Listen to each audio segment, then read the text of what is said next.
రాష్ట్రాల్లో అనుకునేవాడు, ఈ కన్నీరు ఎప్పుడు ఆగుతుంది అనుకునేవాడు, ఇందులో నుంచి ఎప్పుడు బయటపడతారనుకునే వారికి ఈ పరలోక సందేశమే మీకు ఏకైక పరిష్కారం.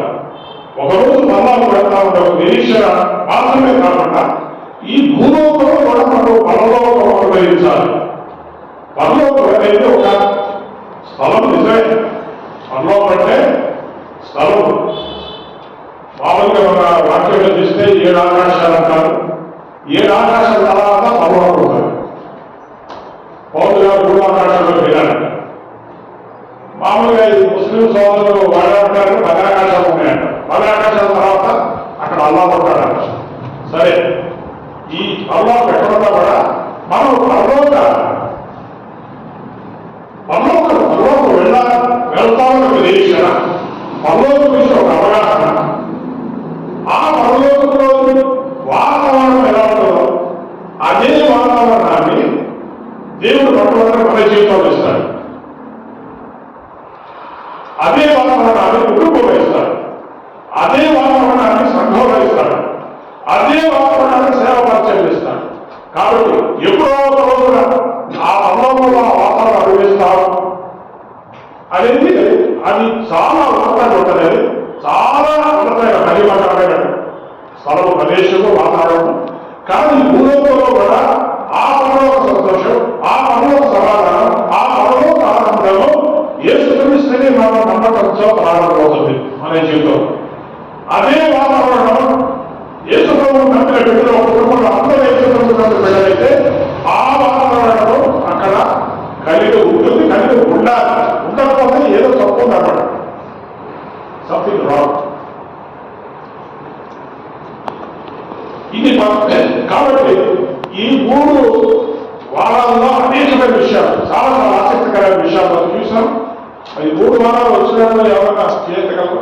నేను 3 వారాలు వచ్చాను, విన్నాను.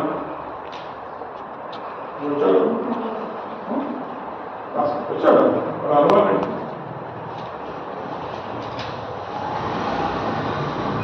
వచ్చాడా? 3 వారాలు వచ్చడానికి నిజంగా ఇది చాలా బాగా మనసుకు ఎక్కువ మీకు అర్థమవుతుంది. ఇది 4వ వారంలో మనం ప్రవేశించాం. పరలోకానికి మనం సిద్ధపడాలని మనం మాట్లాడుకుంటున్నాం. కొంతమంది అనుకోవచ్చు ఇప్పుడు కాలే తర్వాత, ఇప్పుడు కాలే తర్వాత అంటే దాని మర్యాద చూసాం. చెప్పాక మీరు ఒకసారి ఒక ఆయన ఒక ఉద్యోగ కుటుంబంలో కూర్చొని అక్కడ ప్రసంగికుడు నేనే రక్షిస్తున్నామంటే ఆమె గర్వంగా salvation not today tomorrow, salvation not today tomorrow రాసుకుంటే ఆమె మీటింగ్ అయిపోయి రోడ్డు మీదకి వెళ్ళి ఆ రోడ్డు దాటుకుంటాం లాభం చూపించేసింది. ఆమె పడి చనిపోయింది. పక్కన బయలు లోపలైంది. Salvation not today tomorrow. ఎంత ఘోరమైన విషయం. అందుకని మనం పరలోక విషయం నిర్లక్ష్యం చేయకూడదు. ఏదైనా నిర్లక్ష్యం చేయొచ్చు. పరలోకానికి వెళ్ళాలనే దానికి ఆ వెళ్ళేలాగా మనం చూసుకోవడానికి సిద్ధపడాలనేది మనకి చాలా చాలా అవసరం.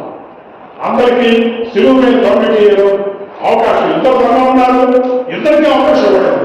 కానీ ఇద్దరు ఒక్కరే గ్రహించారు. ఆఖరి విషయంలో ఇంకొక 2 నిమిషాల ప్రాణం అవుతారంగా ఒకటి పనులకు దొరికేసి ఎదిగా వాడు పశ్చాత్తపడ్డాడు. ఇంకోటి 1 minute, ఒక్క నిమిషంలో పనులకు మిస్ అయిపోయారు. ఒక్క నిమిషంలో పనులకు పోయినారు. ఒక్క నిమిషంలో పనులకు దొరికిపోయారు. చూసారు? మీకు చెప్పారు గత వారంలో ఒక ఎవరిసిన నాకు వాట్సాప్ మెసేజ్ పెట్టారు. పనులకు వెళ్ళాలంటే ఏం చేయాలి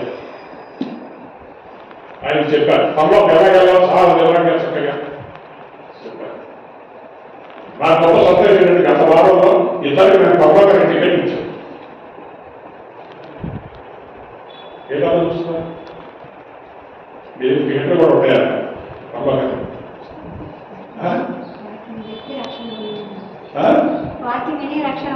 అదే మీరు రక్షణ పొంది పనులకు టికెట్ లేదండి. కాబట్టి నేను ఆ ఎవరికి పనులకు టికెట్ ఇచ్చాను. నిన్న రాత్రి సరోజ బాలాజీ ఈరోజు ఫోన్ చేశాను.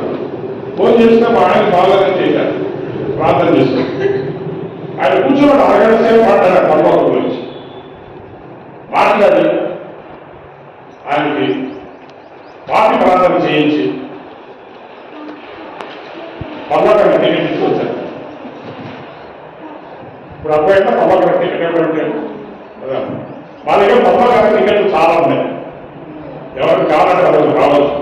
ఒకవేళ మీకు కావాలన్నా దేవుడు చేసుకున్న రక్షణ పొందలేదు సార్, మా ఇంటి నుంచి మా ఆయనతో మాట్లాడండి, ఆయన కూడా పర్లోకాన్ని టికెట్ ఇవ్వంటే నేను వచ్చి మాట్లాడతాను, టికెట్ ఇస్తాను,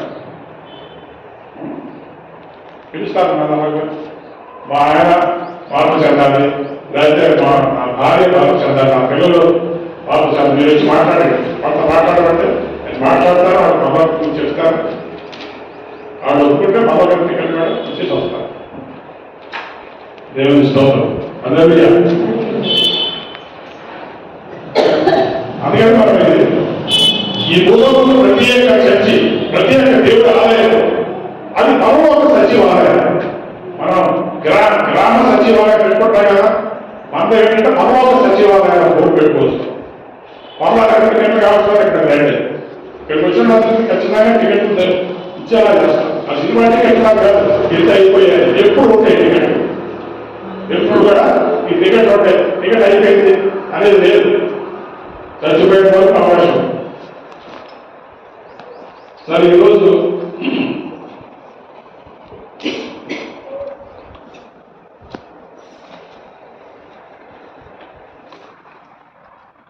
కొద్దిగా రోజులు పెడతాం. అమ్మాకు గురించి మాట్లాడుతూ కొద్దిగా రోజులు వెళ్ళబోతున్నా.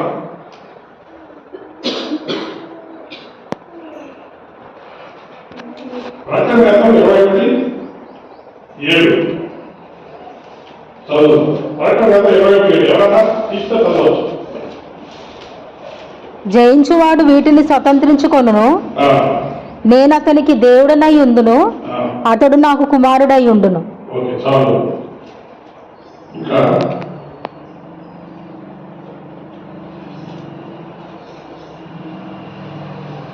ప్రకటన 21:21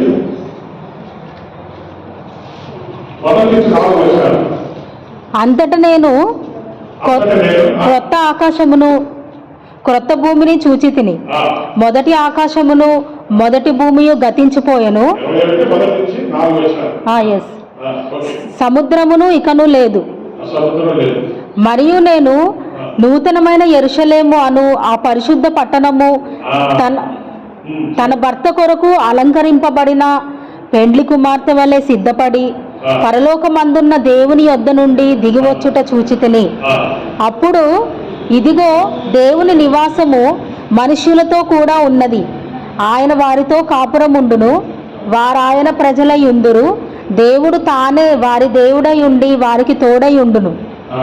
ఆయన వారి కన్నుల ప్రతి బాష్ప బిందువును తుడిచివేయును. మరణము ఇక ఉండదు, దుఃఖమైనను ఏడుపైనను వేదన అయినను ఇక ఉండదు. మొదటి సంగతులు గతించిపోయానని సింహాసనములో నుండి వచ్చిన గొప్ప స్వరము చెప్పుట వింటిని.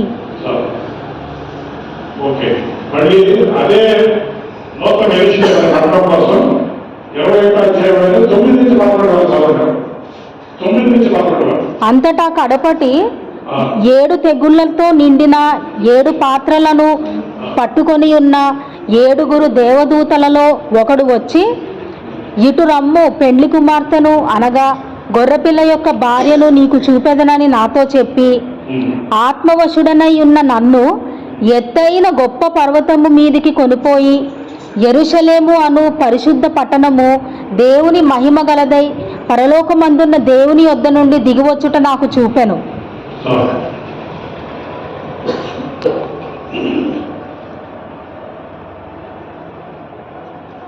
మరి ఈ పరలోకం అనేది ఇప్పుడు మనం చదివాం కదా, పరలోకం అనేది నూతన యెరూషలేము పట్టణము అని అనబడుతుంది. పరలోకం అనేది నూతన యెరూషలేము పట్టణం. నూతన యెరూషలేము పట్టణం. నూతన యెరూషలేము అంటే నూతన యెరూషలేము ఉంది, ఇంకోటి మామూలు యెరూషలేము. మామూలు ఎరుసలేం ఎక్కడుంది? ఇక్కడే మన భారతదేశం పక్కన ఇస్రాయేల్ అనే దేశంలో, ఆ దేశంలో యెరూషలేము అనే పట్టణం. కాబట్టి మామూలు యెరూషలేము అంటే పాత యెరూషలేము, పాత యెరూషలేము ఉంది, కొత్త యెరూషలేము ఉంది. కొత్త యెరూషలేము అవసరమైతే ఆ డోర్ వేసేది మన అందరూ చిన్నపిల్లలాగా ఎవరు వచ్చినా పోయినా చూస్తూ ఉంటారు. చూడండి, డోర్ వేసేది.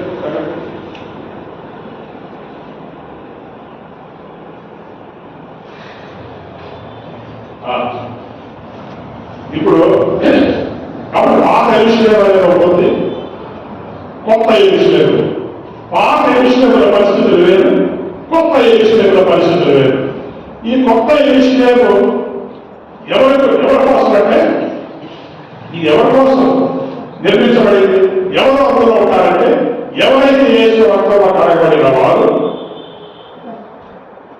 రక్షణ పొందిన వారు, దేవుడి కోసం తమ జీవితాలను రక్షణ చేసుకొని జీవించేవారు ఈ నూతన దేశంలో ఉన్నారు. అంత మాత్రమే కాదు, కేవలం యేసు నమ్మడంతో పాటు మరి ఇంకెవరైతే ఉంటారంటే అందరూ జయించువారు. ఎవరైతే ఈ లోకంలో జయ జీవితం జీవిస్తారో వారికి ఆ పట్టణంలో సమాధానం, అక్కడ పట్టణంలో స్థానం కలుగుతుంది. సరే, ఈ పని ఇక్కడ మరి 21వ అధ్యాయంలో ప్రారంభంలో మనం చెప్పుకుంటాడు. యెరూషలేమును, నేను నూతనమైన యెరూషలేమును, ఆ పరిశుద్ధ పట్టణము తన భర్త కొరకు అలంకరింపబడిన పెళ్లి కుమార్తె వలె సిద్ధపడి పరలోకమందున్న దేవుని దగ్గర నుండి దిగి వచ్చుగా చూచింది. ఈ పరలోకం నుంచి ఒక పట్టణం, సుందరమైన పట్టణం దిగి వస్తుంది. ఆ పట్టణంలో ఎవరు ఉంటారు? ఆ పట్టణంలో ఎవరు ఉంటారంటే, పెళ్లి కుమారుడు ఉంటాడు. పెళ్లి కుమారుడు మరి తో పాటు పెళ్లి కుమారుడు ఆ పట్టణం ఎవరి కోసం సిద్ధం చేయబడిందంటే, పెళ్లి కుమారుడు కోసం సిద్ధం చేయబడింది. పెళ్లి కుమారుడు అది. అందుకనే ఈ పట్టణాన్ని చాలా పెంచేటువంటి పట్టణంగా దేవుడు దాన్ని చేశాడు. పెద్దలకు వేసే పట్టణంగా చేశాడు. ఆయన ఎవరైతే వివాహం చేసుకోబోతున్నాడో ఆ పెళ్లి కుమారుడు కోసం ఈ అందమైన పట్టణాన్ని కట్టాడు. ఈ అందమైన పట్టణాన్ని ఆయన కట్టాడు. ఇప్పుడు ఆ పట్టణం చెప్పి దిగి వస్తాము. ఇప్పుడు ఈ పరలోకంలో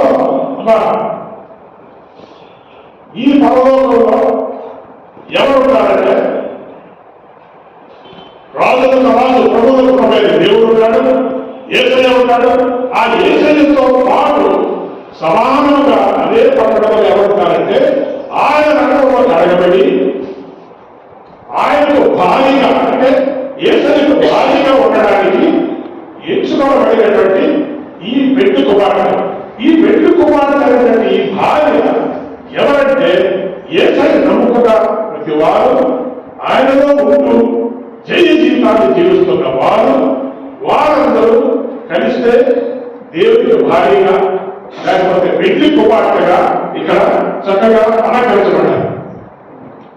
ఒకవైపు ఈ పెళ్లి కుమార్తె వస్తుంది అని చెప్పి ఆ పరలోక పట్టణం, నూతన యెరూషలేము అనే పట్టణం, నూతన యెరూషలేము అనే పట్టణాన్ని చక్కగా అలంకరించాడు. ఎంత బాగా అలంకరించాడంటే, మీకు ఫస్ట్ అది ఎలా ఉందో మీకు చూపిస్తాను. 21వ అధ్యాయము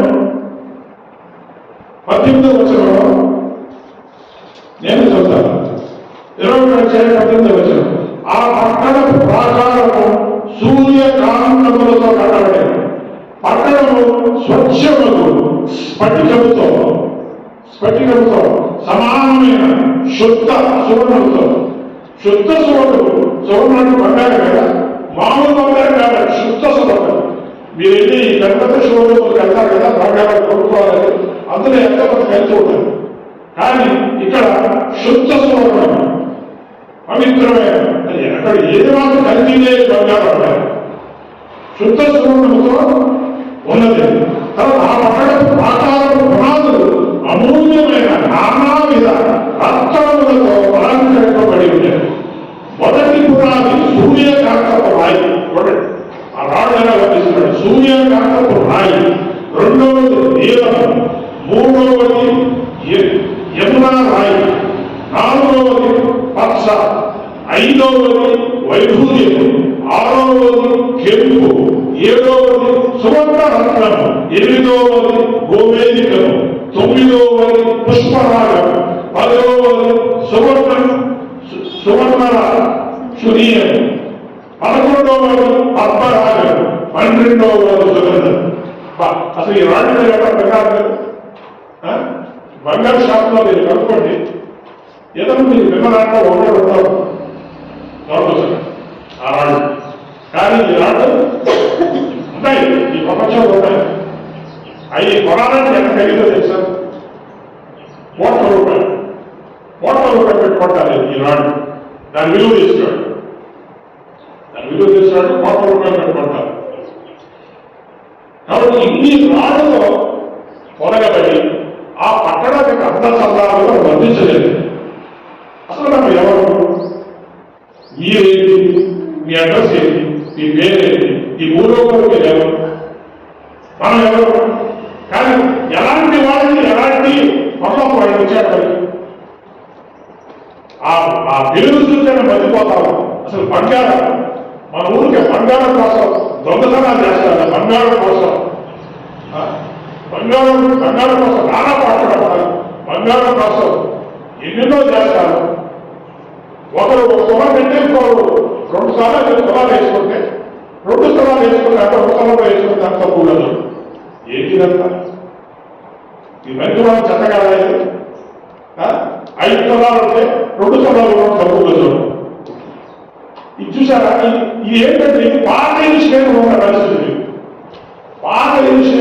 పరిస్థితులు, అంత చెత్త చెదారం ఈ ప్రపంచంలో ఉంటుంది. మనస్తత్వాలు, మనుషులు, మనసులు, స్వభావాలు, గుణాలు అంత చెడు, అంత పరిజ్ఞానం.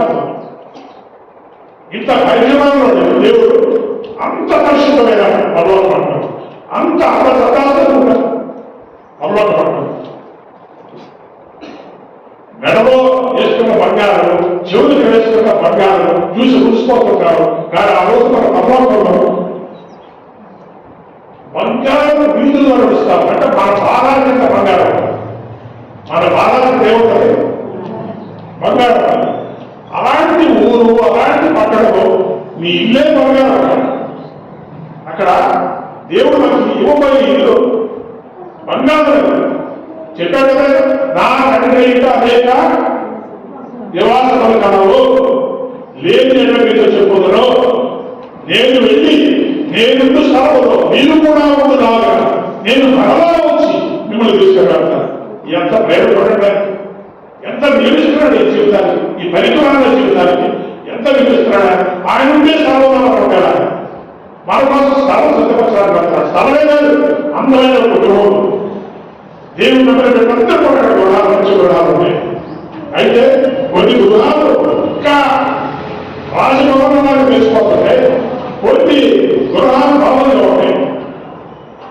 ఊరికే దేవుడి కోసం ఏమీ చేయకుండా ఈ ప్రపంచంలో దేవుడి కోసం బతకకుండా శరీరాకారంగా జీవిస్తూ, మరి లోకాకారంగా జీవిస్తూ, సైతాన్ మాట్లాడుకుంటూ బతికిస్తూ ఒక్క ఏసై ఆ పరలోకి వెళ్తే చాలా నమ్ముకునేవారు. వాళ్ళు కూడా వెళ్తారు కదా. ఎక్కడ ఉంటారు? జగన్ నీళ్ళు ఉంటారు, చెట్టు ఆ జగన్ ఉంటారు. ఇప్పుడు రామారావు గారు, ఈ జగన్ రామారావు గారు చెట్లు ఉంటాయి కదా, అలా ఉంటాయి అన్నమాట. కానీ మిగతా ఇల్లు తెలిసిపోతాం, నగరంగా తెలిసిపోతాం. పెద్ద పెద్ద భవనాలు లోపలైతే వెళ్తారు. కానీ పర్లోకంలో కూడా ఇలా ఉంటాయి అక్కడ పరిస్థితి.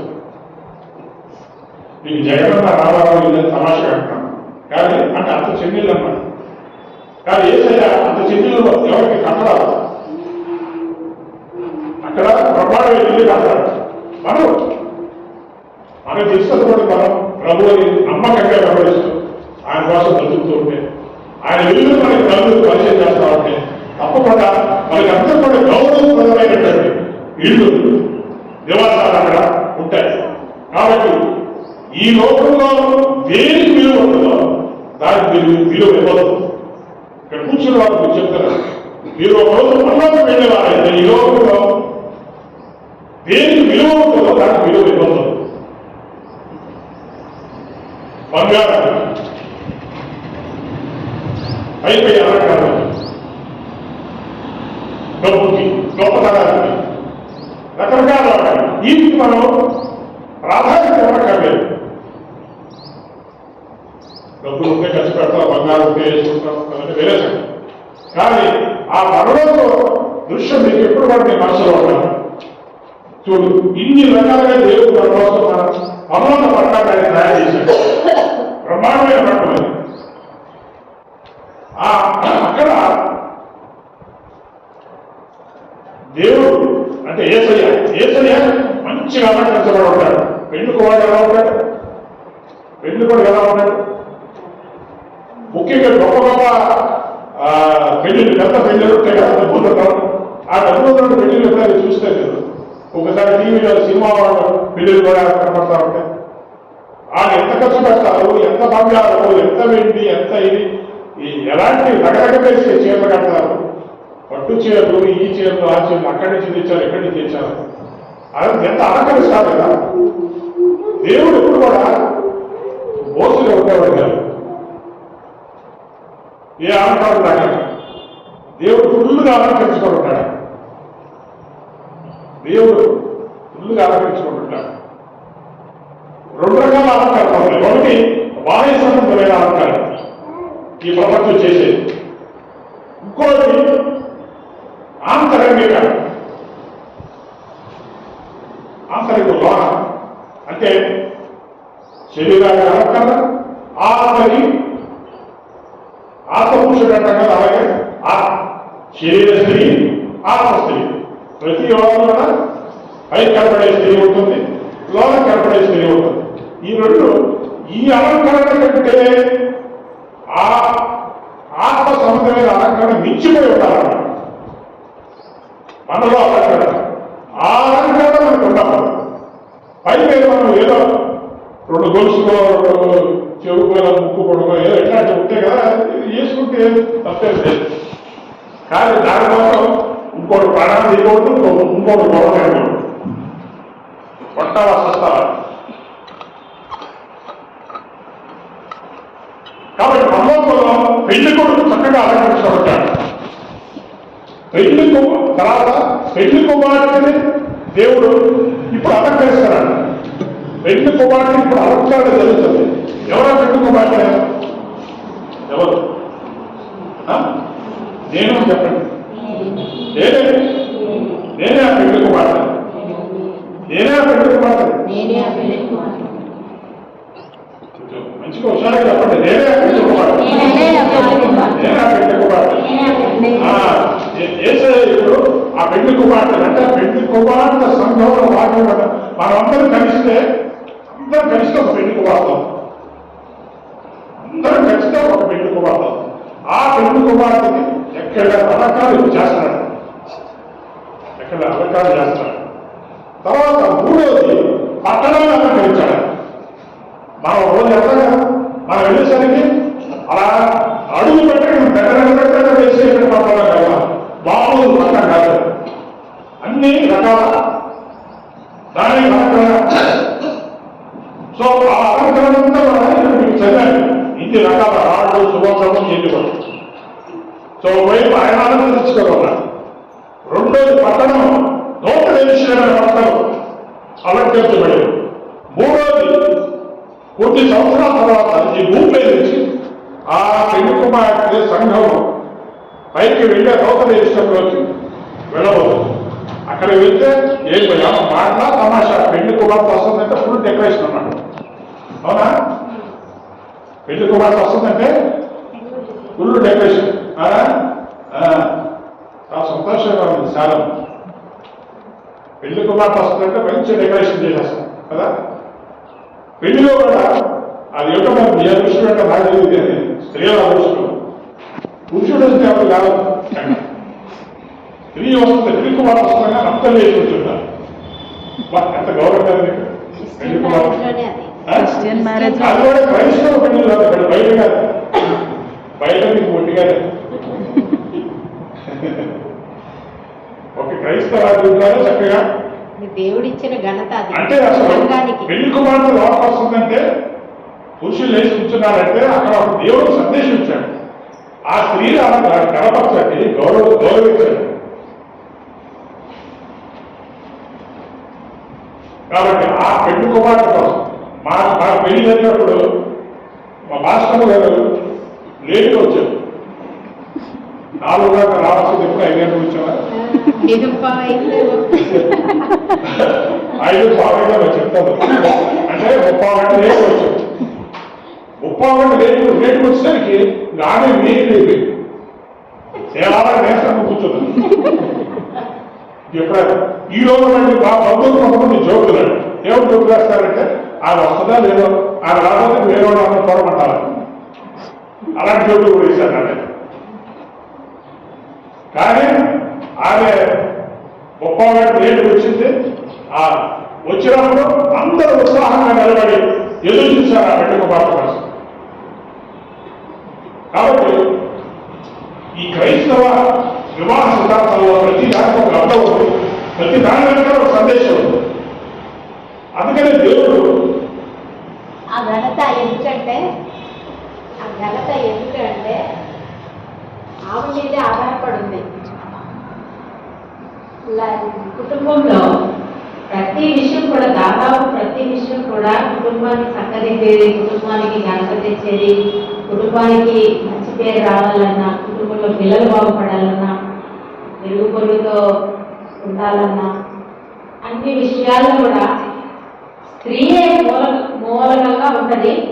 అందువల్ల ఆ ఘనత కూడా దేవుడు ఇస్తాడు, ఆమెని అంత గనపరుస్తాడు. ఎందుకంటే ఆమె మీద అంత బాధ్యతలు ఉన్నాయి కనుక దేవుడు ఆమెని అంత గనపరుస్తాడు. అంటే అదే బాధ్యత ఇప్పుడు సంఘమైన మన మీద కూడా అలాంటి బాధ్యతలు దేవుడు ఇచ్చాడు. అది చూసారా వస్తాను.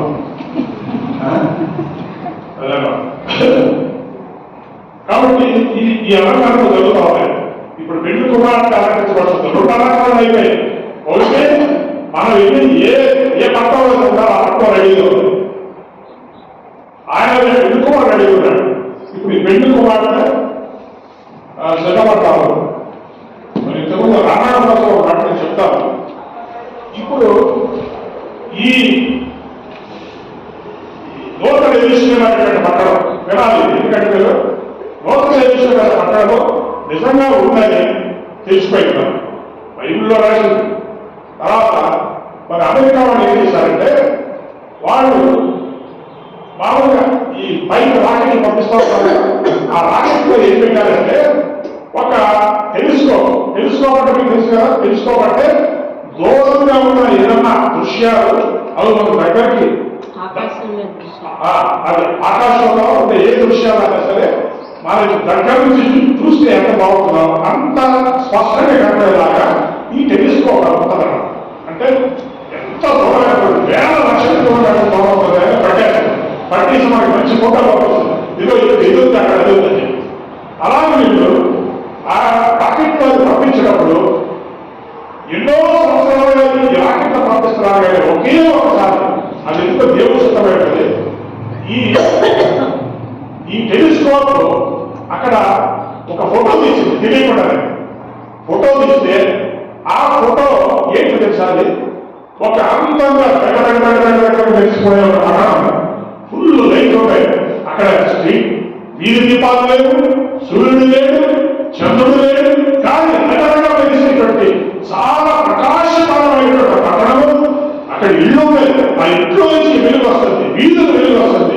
అన్ని కింద నుంచి పై నుంచి ఎక్కడి నుంచి కూడా చూసినా కూడా ఆ వెలుగు వస్తూ ఉందన్నమాట. అది అమెరికా వాళ్ళు ఫోటో తీశారు. అది ఫోటో తీసి కింద చూసిన తర్వాత తేల్చారు ఏంటంటే, బైబిల్లో ప్రకటన గ్రంథంలో నూతన విషయమైన పట్టణం ఉంది. ఇప్పుడు మనకి ఫోటోలో ఉండేది ఈ పట్టణం. ఆ పట్టణము ఈ పట్టణం ఒకటేనా ప్రశ్నతో వాళ్ళు మిగిల్చారు. అయితే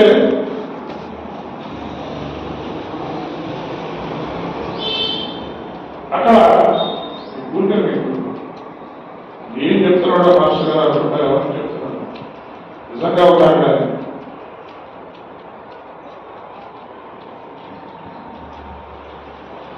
పల్లెలో ఉన్న వాళ్ళు తీసుకోవచ్చు.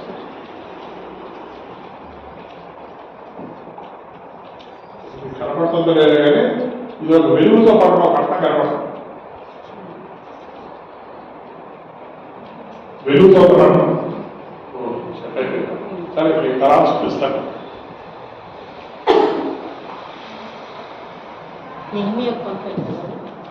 మీకు తలా చూపిస్తాను. అయితే ఈ పట్టణాన్ని వాడు ఫోటో తీశారు. నిజంగానే ఆ పట్టణం ఉంటాయి రోజు తెలిసిన పట్టణం. ఆ పట్టణం ఈ వాక్యం ఎలాగే ఉందో అలాగే ఆ పట్టణం ఉంది. కాంతివంతమైన పట్టణం. అక్కడ ఏమన్నా రాయబడింది, అక్కడ సూర్యుడు ఉన్నాడు, చంద్రుడు ఉన్నాడు, కానీ నిత్యము వెలిగించేటువంటి యేసయ్య అక్కడ ఉన్నాడు. ఆ పట్టణాన్ని వెలిగే యేసయ్య అని రాయబడింది. కాబట్టి అన్ని మనకి కనపడింది. అది మరి అది అది కనపడిన తర్వాత చాలా మంది పేపర్లో రాశారు. ఏమని రాశారంటే, దేవుడు ఉండే స్థలం మాకు మేము కనుక్కున్నాం అని రాశారు. దేవుడు ఎక్కడ ఉంటాడో ఆ స్థలం మాకు దొరికింది అని ఆ ఫోటో వేసి చక్కగా మరి బైబిల్లో ప్రకటన గ్రంథంలో ఏ రాయబడిందో ఆ పట్టణం ఎలాంటి అలంకారంతో ఉంటుందో అలాంటి అలంకారంతో ఈ పట్టణం ఉంది. కాబట్టి అది మనకి ఇంకా చాలా సంతోషకరమైన విషయం ఏంటంటే, మనం ఏ పట్టణం కోసం నిరీక్షిస్తున్నామో అది నిజంగా ఉంది. మీకు తెలుసా, ఆ పట్టణం కోసం బండిలు ఫోటో తీయాలని అడిగారు. ఎక్కడ కనపడలేదు. దేవుడు ఒక్కసారి కనపడాలని చూశాడు, ఒక్కసారి ఫోటోలు వీడియో తీశాడు. అవి ఇంకా వాడు బయట కూడా విడుదల చేయలేదు. చాలా అందమైన మంచి ఫోటోలు. కాబట్టి నూతన ఎరుషలేము కొరకు మన అందరూ నూతన ఎరుషలేముకి వెళ్ళబోతున్నాం. ఆ నూతన ఎరుషలేములో ఉండడానికి దేవుడు సంఘాన్ని ఎందుకు మాత్రం తయారు చేస్తాడు? ఎందుకు తయారు చేస్తాడు? మనం ఎందుకు తయారు చేస్తాడు? ఒక విషయం చెప్తాను. పాత ఎరుషలేము ఉంది ఇక్కడ. ఎరుషలేము ఇక్కడ పాత ఎరుషలేము. ఎరుషలేము అంటే ఏంటో తెలుసాను? దాని అంత పేరు ఏంటంటే సిటీ ఆఫ్ పీస్, సమాధాన పట్టణం, సమాధాన పట్టణం. కానీ విషయం ఏంటంటే, ఆ సమాధాన పట్టణం పేరు పెట్టబడింది కానీ ఆ పట్టణంలో కొన్ని వేల సంవత్సరాల నుంచి సమాధానం లేదు. ఇప్పుడు యుద్ధాలు, రణరంగం, ఇప్పుడు యుద్ధాలే. అంటే దేవుడు ఇచ్చిన అసలు ఆ పట్టణమే సమాధానపరంగా ఉండాలని దేవుడు కోరుతున్నాడు. ప్రపంచానికి సమాధానం పరచాలని కోరుతున్నాడు. కానీ ఆ పట్టణంలో సమాధానం లేదు. ఎందుకు తెలుసా? ఆ పట్టణంలో సమాధానం ఎందుకు తెలుసా? వారు దేవుడు మాట వినలేదు. దేవుడు మాట వినమల్లని ప్రజలు కనుక ఏ విషయంలో వాడు దేవుడు మాట వినలేదు. కాబట్టి పేరు దగ్గర జీవితం అది జీవించబడ్డావు. ఎప్పుడు అయితే మాత్రం వాళ్ళందరూ దేవుడు వినాలి. అయితే మాత్రం వాళ్ళంతా దేవుడు ప్రజలు, దేవుడు రాష్ట్రం, దేవుడు సంతానం. కానీ సమాధానం లేదు. ఎందుకు సమాధానం లేదంటే దేవుడు మాట వినబడిన ప్రజలుగా ఉంటారు, డిసొబీడియన్స్. కాబట్టి ఆ పట్టణంలో ఎప్పుడు కష్టాలే, ఆ పట్టణంలో ఎప్పుడు గొడవలే. పేరు దేవుడు ప్రజలు కానీ వాడు ఎప్పుడు గొడవలు. సమాధానం లేదా? సమాధానం లేదా? అంటే దేవుడు మాట వినకుండా వారు జీవించిన జీవితాలు, దేవుడి చిత్తాన్ని తెలుసుకుంటే వారు జీవించిన జీవితాలు చూస్తే వారి జీవితంలో కష్టాలన్నీ తెలుసారు. దేవుడు మాట వినడం వారి జీవితంలో బాధలన్నీ, ఇతరులకు సమాధానం పరచాల్సిన వాడు, ఇతరులకు పరలోకం ఇవ్వాల్సిన వాడు వారి జీవితం నరకప్రాయంగా మారిపోయింది. ప్రపంచానికి సాక్షిగా ఉండాలని ఇశ్రాయేలు ప్రజలని యెరూషలేములో పెట్టాడు. కానీ యెరూషలేము పట్టణంలో ఎప్పుడు సమాధానం లేదు. ఎందుకంటే వారిని ఏ దేవుడే కనిపించాడో, ఏ సృష్టికర్త అయితే వారు నిర్మించాడో వారు ఆయన మాటలు వారి వినలేదు. దేవుని మాటలు వినకపోతే సమాధానం ఉండదు, జీవితాల్లో సమాధానం ఉండదు, కుటుంబాల్లో సమాధానం ఉండదు. దేవుని మాటలు వినకపోతే అది ఎంత ఘోరమైనటువంటి జీవితం అంతా కష్టాలు, ఎప్పుడు కష్టాలు, ఎప్పుడు శ్రమలే. ఎప్పుడు ఆలోచించారా మీ జీవితంలో ఇన్ని శ్రమలు, ఇన్ని కష్టాలు ఎందుకు వస్తాయి, ఎందుకు సమాధానం లేదండి? ఎప్పుడైనా ఆలోచించారా? నేను దేవుడు మాట వినకపోవడం వల్ల నాకు వచ్చిన పాటలు అది ఈ రోజు కూడా ఇశ్రాయేలు ప్రజల వల్ల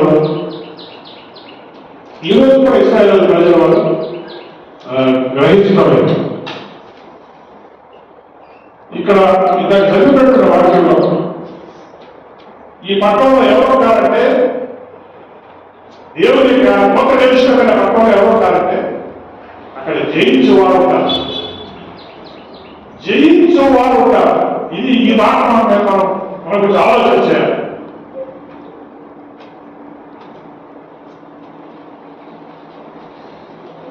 ఏంటి జయించడం అంటే ఏం జయించాలి? దేవుని ప్రజలుగా, దేవుని సేవకులుగా ఉన్న ఈ ప్రపంచం దేన్ని జయించాలి? వాళ్ళు జయించాల్సింది ఏంటంటే, ఈ లోకంలో జీవిస్తూ ప్రభు కోసం జీవిస్తూ ఉండగా శరీరంలో నుంచి పుట్టడు పాపాలు. ఈ మన శరీరంలో శరీర తత్వంలో పుట్టడు పాపాలు, వాటైతే మనం జయించాలి. శరీర సంబంధ స్వభావాలు ఉంటాయి. వాళ్ళు దేవుడు వెళ్ళవచ్చు. ఈ ప్రపంచంలో చెప్తారు 90% మంది దేవుడి సేవకులు, 90% మంది దేవుడి ప్రజలు వారు జయించేవారు ఒకటండి. జయించేవాడు ఏమనుకుంటారంటే, నేనేదో ఆ తప్పు చేయలేదు కదా, ఈ తప్పు చేయలేదు కదా, నేను వ్యభిచారం చేయలేదు కదా, అదొక్కటే మాట్లాడతారు ఎవరైనా. అది లేకపోతే వీళ్ళు చాలా పరిపూర్ణంగా ఉన్నట్టు అనుకుంటారు. కానీ ఈ 90% మంది విశ్వాసులు, సేవకులు దేవుడి చేత వాడబడుతుంటారు. ప్రకాశమైనటువంటి పరిశీలన ఉండేవాడు అన్నీ ఉంటాయి. కానీ వారు శరీర తత్వాన్ని జయించేవారుగా వారు లేదు. శరీర తత్వాన్ని, శరీరంలో ఉన్నటువంటి మనస్తత్వాన్ని, శరీర తత్వమైనటువంటి జీవిత విధానాన్ని వారు చెప్తారు. ఈ శరీరంలో ఉండేటువంటి మన సొంత చిత్తం చేసేటువంటి ఒక కోరిక, దేవుడు చిత్త ప్రకారం కాకుండా మన సొంత కోరికలు. ఇప్పుడు నాకు ఎలా జీవించాలని, ఎలా ఉంటే నాకు సంతోషం, నేను బాగా డబ్బు సంపాదిస్తే సంతోషం, అది ఇంకోటి చేస్తే సంతోషం, నాకు ఇది చేస్తే సంతోషం, ఈ రోజు సందర్భంగా ఎలాగైనా ఉంటే నాకు సంతోషం అని మనం అనుకుంటూ ఉంటాను. దాని ప్రకారం మన శరీరాన్ని సంతోషపెట్టాలి. దేవుడు సంతోషపెట్టాలి కాదు, శరీరాన్ని సంతోషపెట్టాలి. ఎవరితో ఒక పురుషుడితో సంబంధం పెట్టుకోవాలంటే అక్కడ సంబంధం పెట్టుకోవాలంటే పెట్టుకుంటారు, ఒక స్త్రీతో అక్కడ సంబంధం పెట్టుకోవాలంటే వాళ్ళు పెట్టుకుంటారు.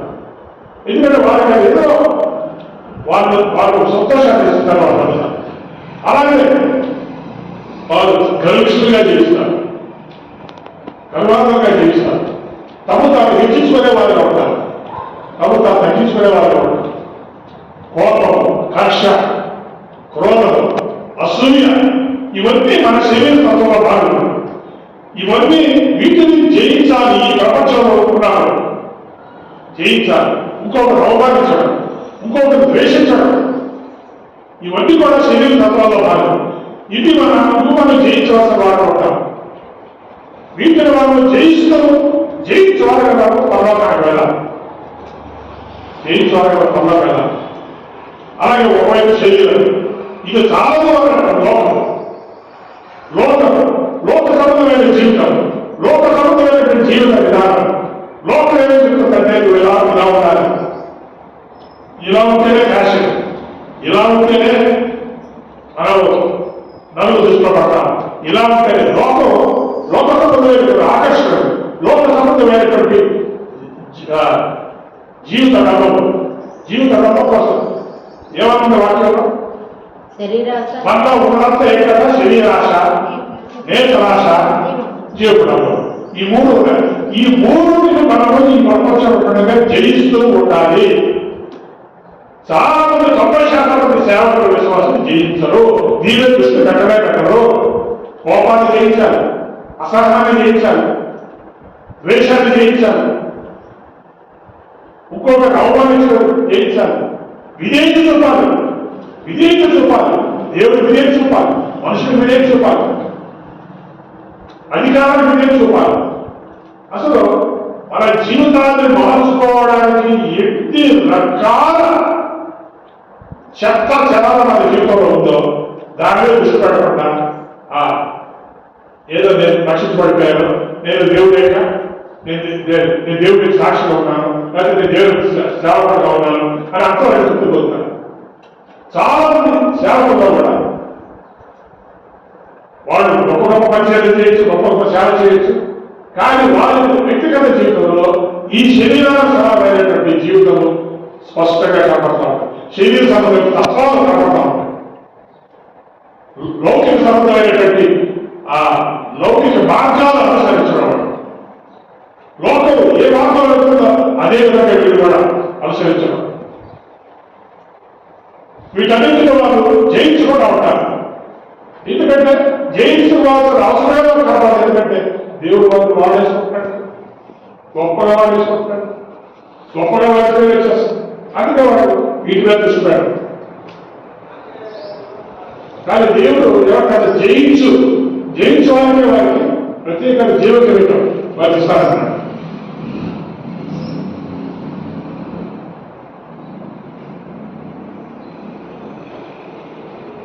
నేను ఒకటి అడుగుతాను, మీ వ్యక్తిగత జీవితంలో సమాధానం కోసం, నీ వ్యక్తిగత జీవితంలో సమాధానం ఉందా? అనేక మందితో అనేక గొడవలు ఉన్నాయని, అనేక మందితో అనేక గొడవలు ఉన్నాయని మీ ఇంట్లో సమాధానం ఉందా? లేక మీ ఇంట్లో రణరంగంగా ఉందా?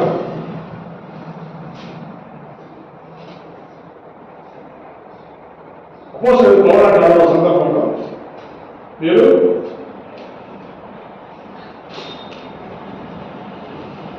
ఆల్వేస్ బయటికి దేవుడి ఒకటక్కడనా ఒకటక్కడు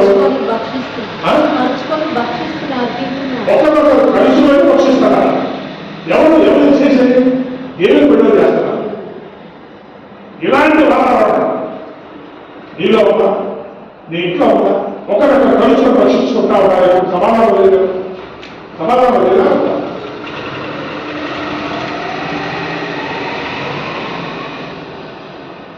నేను చెప్తాను, చాలాసార్లు చాలా కుటుంబాల్లో భార్య భర్తల మధ్యన సమాధానం ఉండదు, తల్లిదండ్రుల పిల్లల మధ్య సమాధానం ఉండదు, సంఘంలో సమాధానం ఉండదు. ఎందుకంటే ఒకరు నేను అనుకునేది రైతు, భార్య భర్తల మధ్య ఒక వాదన. ఆ వాదన ఏంటంటే నేనే రైతు, నువ్వు రాదు, నేను రైతు, నువ్వు రాదు, నేను సరైన సరికావడం సరిలేదు. ఈ వాదనలు ఎప్పుడు అంతమలేని వాదనలు. అందుకని వారు సందర్భంతో ఎప్పుడు వాదనలు సమాధానం లేదు.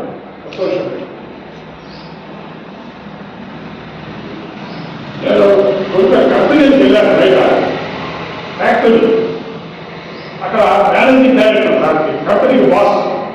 ఆ బాస్ దగ్గరికి ఎదురుగా కూర్చుంటే అక్కడ ఒక బోర్డు కనపడతాం, the boss is always right. The boss is always right అంటే ఆ పైన యజమాని ఎప్పుడూ కరెక్ట్ గానే ఉన్నాడు అంటే పైన యజమాని చెప్పినట్టు ఎవరు చేయాలి? కింద పని చేయాలి. అర్థమైనా ఆయన ఏం బోర్డు పెట్టుకున్నాడంటే the boss is always right అంటే ఇక్కడ బాస్ చెప్పిందే వేరు, నేను చెప్పింది మీరు చేయాలి. అయితే అది నిజం కాకపోవచ్చు. ఇప్పుడు ఆయన దానికి యజమాని అయిన తర్వాత ఆయన చెప్పేదంతా కరెక్ట్ కంపెనీ దాని అర్థం ఏంటంటే మీ దృష్టిలో ఆయన చెప్పేది తప్పు అని అనుకున్నాడు కూడా మీరు బాస్ లాగా ఇంటికి అక్కడ బాస్ మాట మీరు వినాలి. బాస్ మాట వింటే అక్కడ రూల్ ప్రకారం ఎవరు రైతు కాదు. 10 మందికి 10 అభిప్రాయాలు ఉంటాయి, అది కాదు. కానీ బాస్ చెప్తే లేదు. ఆ బాస్ చెప్పినట్టు వింటేనే ఆ కంపెనీ నడుస్తుంది, లేకపోతే కంపెనీ రాదు. ఆ కంపెనీ ముక్క చెక్కలు అయిపోవాలి, ఆ కంపెనీ నష్టాల్లోకి వెళ్ళిపోవాలి. అందుకనే ఒక మనిషిలో సమాధానం ఉండాలి, ఒక ఇంటిలో సమాధానం ఉండాలంటే ఒకవేళ ఆ ఇంటి యజమానులు వాళ్ళు ఒకవేళ మీ దృష్టిలో మీ భార్య దృష్టిలో భర్త కరెక్ట్గా ఉండడం, ఆయన చెప్పింది ఆయన వార్త సరిగ్గా లేదని భార్య అనవచ్చు, లేదా భర్త భార్య వార్త సరిగ్గా లేదని అనవచ్చు. కానీ ఎవరు రైతులు ఎవరు రాంగ్ అనేది అప్రస్తుతం. ఎవరు రైతు ఈ ప్రపంచంలో బాధించుకుంటారు. 2 రకాల ప్రజలు ఎప్పుడు బాధించుకుంటే ఉంటారు. దేవు రైతు అంటే దేవు రైతు, ఇలా బాధించుకుంటుంటే సమాధానం ఎక్కడ ఉంటుంది? ఎవరో తగ్గితేనే సమాధానం. ఒకవేళ నేను ఒక వ్యక్తితో నేను భావిస్తాను ఆ రైతని, నేను గెలుస్తాను. నేను గెలిచినంత మాత్రాన అవతల ఓడిపోయిన వ్యక్తి గాయపడి ఉంటాడు, ఆ ఓడిపోయిన వ్యక్తి గాయపడి ఉంటాడు.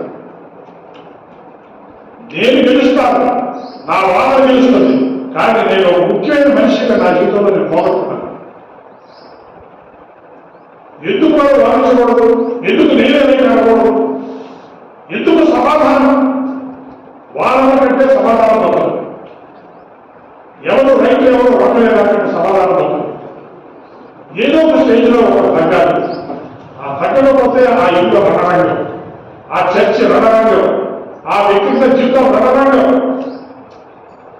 ఎందుకంటే వ్యక్తిగతంగా వాళ్ళకి సమాధానం ఉండదు, వ్యక్తిగతంగా సమాధానం ఉండదు. ఎప్పుడు నేను గెలవాలని కోరుకుంటా, ఎప్పుడు రాలేదు. ఆ టీవీలో వస్తుంటుంది కానీ జాయిస్ నేను వస్తా ఉంటాను. ఆమె సందర్భంలో నా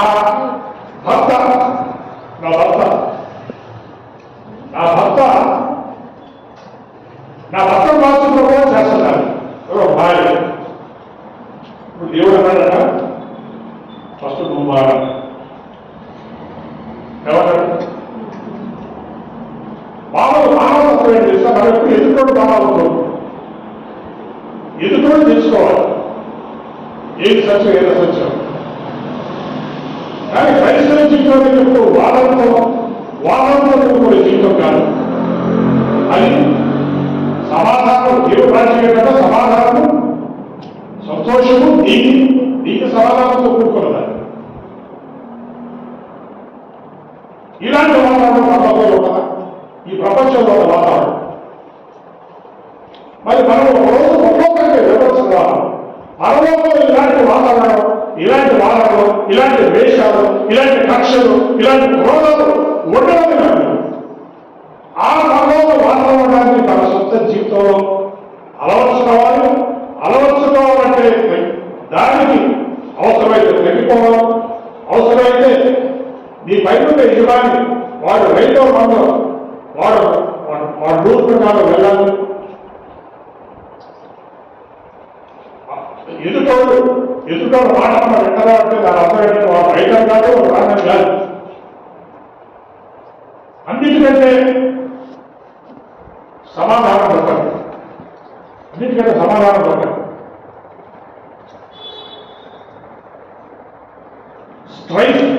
స్ట్రైఫ్ అన్నారు ఏదైతే ఇప్పుడు ఘర్షణ.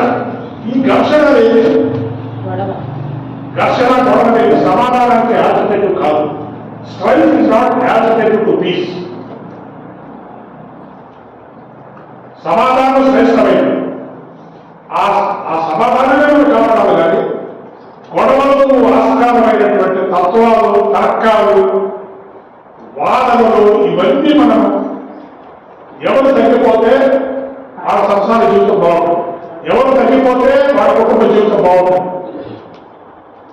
ఒకరోజు దేవుడు ఎదురు నిలబడ్డప్పుడు నువ్వు రైతు కదా మెరుగు తగ్గావు దేవుడు అడగడు. నువ్వే రైతు కదా మెరుగు తగ్గావు. సమాధాన పరచువారు తగ్గినారు, ఒక వాదనలో గెలిచేవారు తగ్గినారు.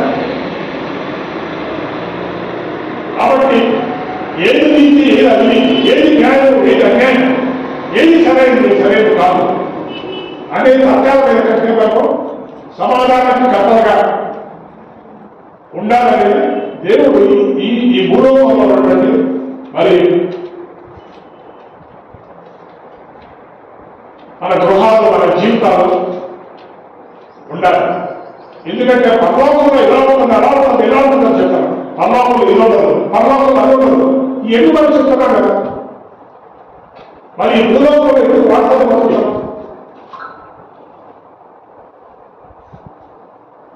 ఎందుకు సంసార జీవితాలు, కుటుంబ జీవితాలు, భార్య భర్తల దగ్గర, తల్లిదండ్రుల దగ్గర ఎందుకు బాగుంటుంది? ఎప్పుడు ఆగనటువంటి ఒక జ్వాలలాగా, ఆరని జ్వాల, ఆత్మని జ్వాలలాగా అలా ఉండాల్సిన పని ఉంది. ఒక విశ్వాసుడు దేవుడు బిడ్డల జీవితం, ఒక సేవకుడు జీవితం ఇలాంటి జ్వాల మన పరలోక సంతోషాన్ని తీసివేసిన జ్వాల.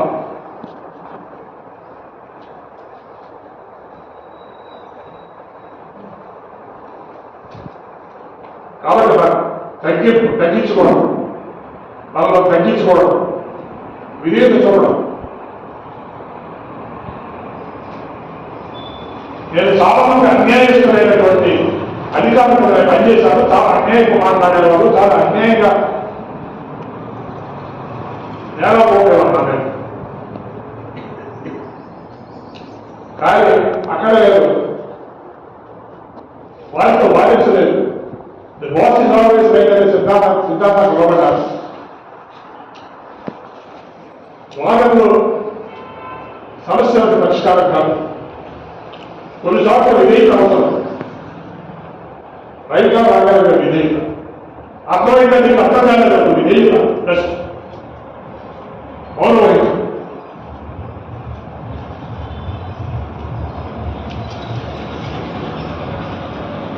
యేసుప్రభుకి అదే వేలాలు వస్తుంటే అక్కడ ఆయన అక్కడ మౌనం వహించాడు.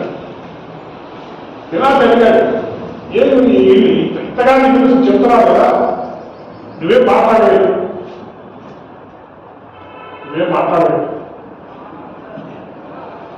అక్కడ యేసు ప్రభు మాట్లాడుంటే ఆయన నిర్దోషత్వాన్ని 2 మాటలు ఆయన నిరూపించుకుంటే ఆయన దేవుడి చిత్తం తప్పిపోయేవాడు. ఎందుకు తప్పిపోయేవాడు? దేవుడి చిత్తం ఏంటంటే ఆయన శిలువై పడ్డాం, ఆయన బాధపడ్డాం, అవమానపడ్డాం, అక్కడ దేవుడి చిత్తలేదు. కానీ నిర్దోషాన్ని 2 మాటలు చెప్తే పిలాతులో ఆయన సపోర్టుగా ఉన్నాడు, దీనిలో ఏ దోషం లేదు. ఆయన ఒక ఆర్గ్యుమెంట్ చేసుకోమంటే ఆయన శిలువలో మరణించి బయటపడాడు. బయటపడితే దేవుడి చిత్తం తప్పాడు అన్నమాట. అందుకని అక్కడ దేవుడి చిత్తాన్ని ఆయన గ్రహించాడు. దేవుడి చిత్తంలో ఆయన ఆ అవమానం, ఆ తగ్గింపు, ఆ మౌనం అక్కడ అవసరం. ఇది చాలా శాపకరం. మన దైవత్వాన్ని ఇతరులు చూపించడానికి మనం ఎంత రైటో, మనం ఎంత కరెక్టో, మన డాక్టర్లుగా ఎంత పర్ఫెక్ట్గా ఉన్నాము, మన ఐడియాలజీ, మన యొక్క సిద్ధాంతాలు ఎంత గొప్పవు, అవి ఎవరికి కాదు. వాటికంటే ప్రేమ శ్రేష్టం. వాటికంటే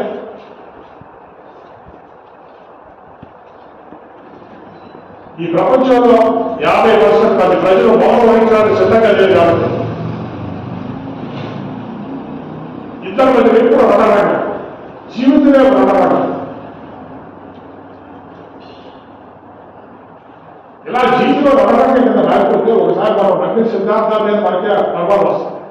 ఏంటి దాంట్లో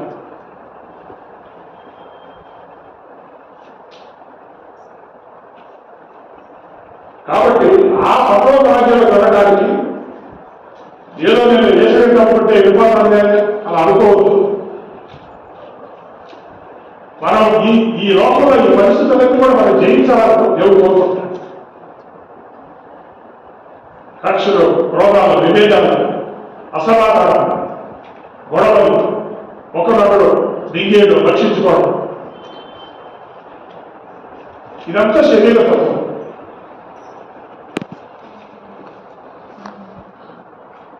లోపల ఎప్పుడైనా రోడ్ల మాట్లాడాలి, మనం ఏమి చెప్పాల్సిందో చెప్పచ్చు.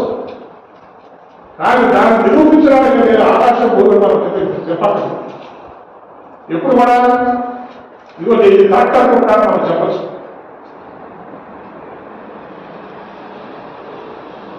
కానీ దాని మీద నిరంతరం మనం దానికి మనం రుజువు చేసుకోవడానికి మనం శ్రమపడతాం.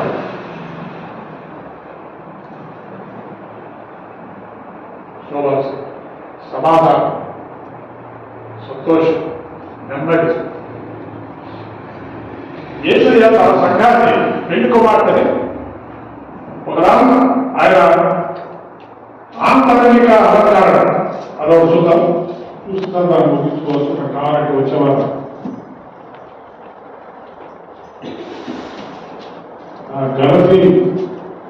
గలతీ రాష్ట్ర పత్రిక 5:22 మన అలంకరణ. అయితే ఆత్మఫలం ఏమనగా ప్రేమ, సంతోషము.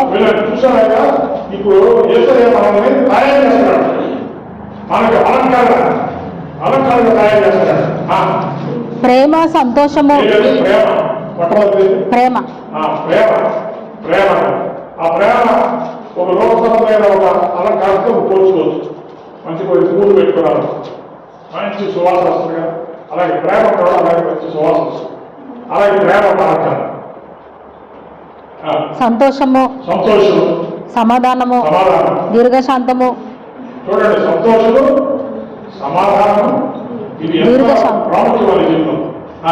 దీర్ఘశాంతము. దీర్ఘశాంతం అంటే ఒకటి ఎక్కువగా భరించడం. ఈ దృష్టిలో అవకాశం కరెక్ట్ కాదు, దగ్గర లేదు. కానీ దీర్ఘశాంతంతో భరించాలి. ఎందుకంటే నీ శాస్త్రం, నీ దీర్ఘశాస్త్రం, నీ మౌనం, నీ ప్రేమ వాళ్ళు మార్చగలరు. ఒకవేళ టైం వస్తుంది వాళ్ళు మారిపోతారు. జస్ట్ నేను చూసి మారిపోతారు. నువ్వే వారికి నువ్వు చేయగలరు. ఇంకా దయాళుత్వము, మంచితనము, మంచితనము, విశ్వాసము, సాత్వికము, ఆశా నిగ్రహం. కోరికలు అనేక ఉంటాయి, అనేక కోరికలు ఉంటాయి. కొన్ని మంచి కోరికలు ఉంటాయి, కొన్ని ఓవర్ చేస్తాడు. మనం మాట్లాడితే అదే ఓవర్ చేస్తాడు, ఓవర్ యాక్షన్ అయిపోయిందంటాం కదా. అదే ఎక్కువ కోరికలు అంటే అదే ఓవర్ యాక్షన్. కొన్ని కోరికలు ఉండొచ్చు, కానీ అవలపించిన భాగం మనకి మన ఆహరించిన కోరికలు అవి కరెక్ట్ కాదు. అంతే. ఇటు వాటికి విరోధమైన నియమం ఏది లేదు. అసలు దీనికి నువ్వు ఇది చూపించగలిగితే ప్రేమ, సంతోషం, సమాధానం, దీర్ఘశాంతం, ఇవి చూపించగలిగితే దీనికి మించిన నియమం కొట్టేది ప్రపంచంలో. మనకు ఆ శక్తి లేక మనం ఏం చేస్తున్నామంటే మన కోపాన్ని చూపిస్తున్నాం, మన అసహనాన్ని చూపిస్తున్నాం, మన ద్వేషాన్ని చూపిస్తున్నాం, మన అసహ్యాన్ని చూపిస్తున్నాం, మన భూకల్పను చూపిస్తున్నాం, మన స్వనీతిని చూపిస్తున్నాం. మనం చూపించేది అవి చూపిస్తున్నాం. మన దేవుడి తండ్రి ఆనందిస్తారా? సంఘం అంత అందమైన పట్టణం, అంత అందమైన పెళ్ళికూతురు కూడా అందంగా ఉండాలి. వాళ్ళందరికన్నా ఉండాలి. ఉండాలంటే ఇవన్నీ ఉండాలి. ఇవన్నీ ఉంటే మనం జయించువారు అన్నారు కదా, జయించువారు. మనం జయించేవారు సభ. ఇవన్నీ మనకు లేకపోతే మనం జయించేవారు కాదు. ఎవరు పెడితే శాస్త్రమే కాదు, జయించేవారు కాదు. దేవుడు అయితే మనకి ఉన్నతమైన ఏర్పాటు చేశాడు. ఉన్నతమైన పెళ్ళికొడుకు, ఉన్నతమైన పరిశుద్ధ పట్టణం, పెళ్లికు మాత్రం ఉన్నతంగా ఉండాలి. అన్ని విషయాలు. నేను అలా ఉండగా తగ్గింది దేవుడు ఏడవడం. నేను కరెక్ట్ కూడా మనం చెప్పేటట్టు నేను అలా లేదేమో అని మనం తగ్గించుకొని దేవుడు ప్రభావ నేను ఉండకపోతున్నాను, ఉండలేకపోతున్నాను, నాకు సహాయం చేయండి. దేవుడు తప్పకుండా మనకి సహాయం చేస్తాడు. మనం మనకున్న టైం చాలా తక్కువగా ఉంది. ఈ తక్కువ టైంలో మనం ఈ గుణలక్షణాలను అలవాటు చేసుకోవాలి. ఈ గుణలక్షణాలను కూడా అలవాటు చేసుకోవాలి. పెళ్లి కోసం తగినట్టు మన జీవితం ఉండాలి. పెళ్లి కుమార్తె తగినట్టుగా మన అలంకరణ ఉండాలి. పని మనం చెత్త అలంకరణగా ఉండకూడదు. ఈ అలంకరణ కోసం మన ప్రయాసపడదాం. ఎందుకంటే మన కోసం అన్ని శ్రేష్టమైనవి దేవుడు ఏర్పాటు చేస్తున్నాడు. ఒకటి నిజం, నువ్వు ప్రభువు నమ్ముతున్నావు కదా, ప్రభువు నీ పాపాలు క్షమించాడు కదా, ఈ పదాలు తప్పకుండా పదాలు. కానీ పనులోకి వెళ్ళి ఆ జగన్ ఇంట్లో ఆ రాళ్ళలో వెళ్తారు, అక్కడ అలాంటి పోతూ పెద్ద ప్యాలెస్ దేవుడు మహాభవనం ఇస్తాడు, నిద్రపరుస్తాడు. కానీ మీరు ఈ లోకంలో ఉన్నప్పుడు ఈ 10 మంది చెత్త చెదాలను మీరు తీసేసుకోండి. ఈ ఆత్మను గ్రహించేటట్టు ఈ బలమే దైవికమైన అలంకారంగా మనకి ఉంటుంది, బ్రహ్మాండం ఉంటుంది.